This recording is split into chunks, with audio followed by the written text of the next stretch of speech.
औंढा नागनाथ तालुक्यातील चिंचोली निळोबा येथे स्थानिक गुन्हे शाखेच्या पथकाने एका घरावर छापा टाकून गावठी पिस्टल जप्त केले आहे।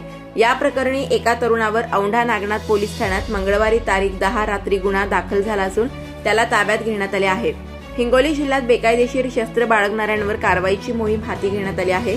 पोलीस अधीक्षक श्रीकृष्ण कोकाटे, अप्पर पोलीस अधीक्षक अर्चना पाटील, गुन्हे शाखेचे निरीक्षक विकास पाटील यांच्या मार्गदर्शनाखाली जिल्ह्यातील 13 ठाणेदारांची 13 पथके स्थापन केली असून त्यासोबतच स्थानिक गुन्हे शाखेचे 4 पथके स्थापन केली आहेत। या पथकाकडून गावठी पिस्टल, तलवार, खंजर व इतर घातक शस्त्र बाळगणाऱ्यांवर कारवाई केली जात आहे।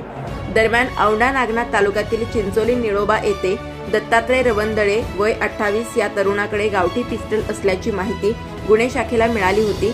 त्यावरून गुन्हे शाखेचे उपनिरीक्षक कपिल आगलावे, जमादार गजानन पोकळे, विकी कुंदनानी यांचे पथक मंगळवारी त्याच्या पाळतीवर होते।